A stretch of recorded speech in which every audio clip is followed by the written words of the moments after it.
Hi, hello, welcome to my channel. The purpose of this channel is to review AEW Dynamite and probably AEW pay-per-views. With that being said, let's go into the meat of this video. Dynamite started with a match between Santana and Ortiz against the Best Friends. It was pretty hectic. It started real soon.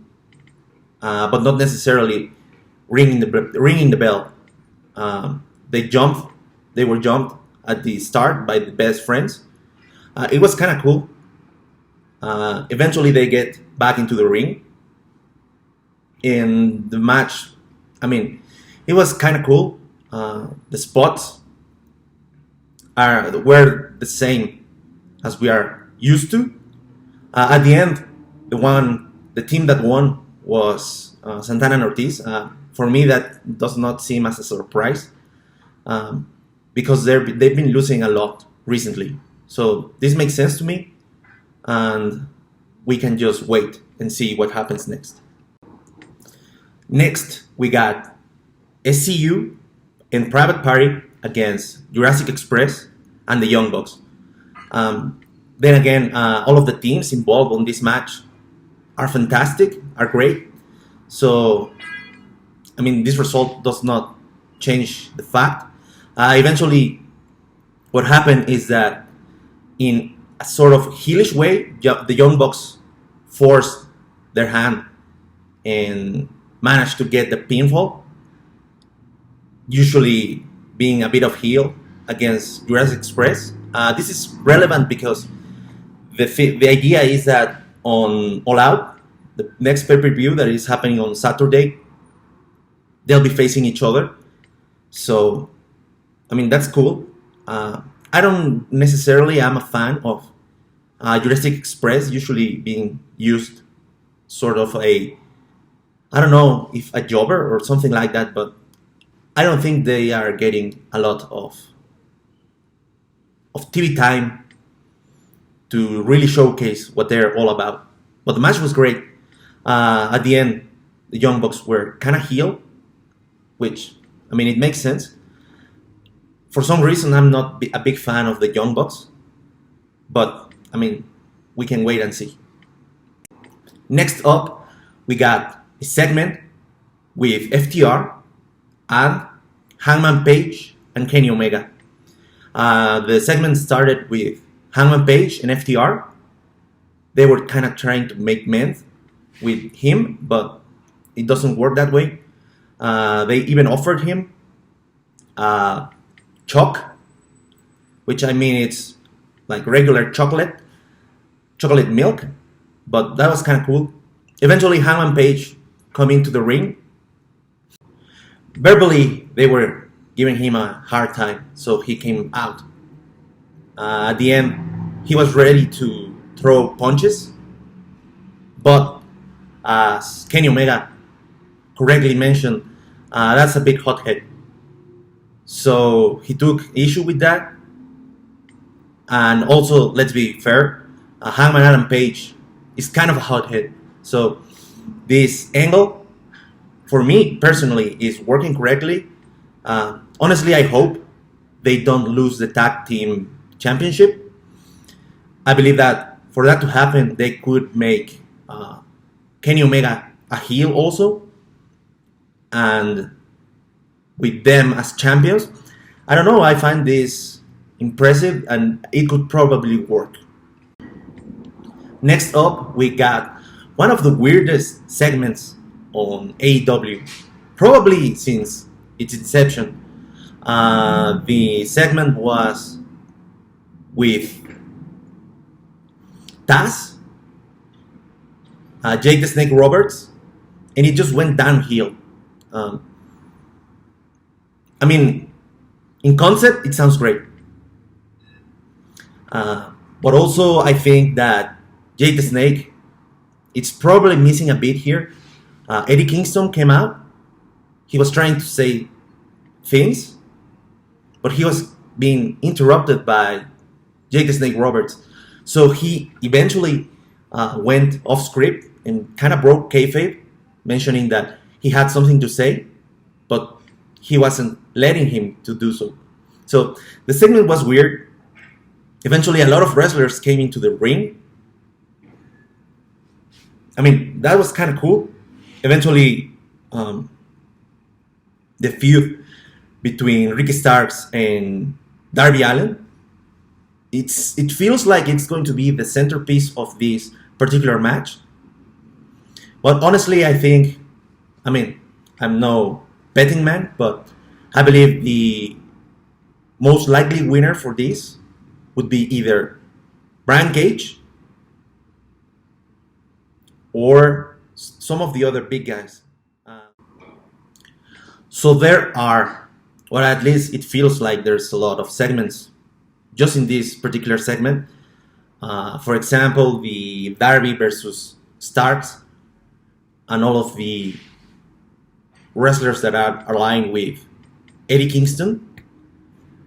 I mean, the segment, it kind of is painful to say, but it wasn't that good. I kept just waiting for something to happen, and nothing kind of happened. So either way, I believe that hopefully the match on Saturday will be good. I don't think I have a particular favorite, but either Brian Cage or the Murder Hawk, those are 5 picks for the winner. Next up, we got Thunder Rosa against Serena Deeb. This match was great. All of the naysayers mentioning that the women's division was not as strong as it could. I agree with this reading of the situation. But unfortunately, this match, it was great. It was kind of fantastic, except that it appears to be clashing with the NBA game or something, and the crowd just wasn't there. I wasn't aware of Thunder Rosa before, but the package hyping her, I'm kind of a believer now. The match was great, and it wasn't a squash match. They gave Serena Deeb a good showing, and I was correctly hyped for the Hikaru Shida against Thunder Rosa, but now that I can see the caliber of talent in the square circle, my excitement is off the roof. Then we got the Big Swole segment. I might be biased because I don't necessarily find this particular segment very good. And also, I'm not a big fan of this match from the very beginning, so I'm not flip-flopping or something. I'm not feeling it. The segment was kind of cool. Reba Rebel was handing out a pizza to Tony Schiavone, and eventually Dr. Britt Baker jumped Big Swole from behind and put her on the lockjaw. The thing that kind of bothers me is that it's not going to happen on the main show. It's going to be on the buy-in. That is usually the free portion of the event that streams before the actual card. So that's unfortunate. Honestly, I feel that Britt Baker should win. But if Big Swole win, once again, I am not invested in this feud. So either or.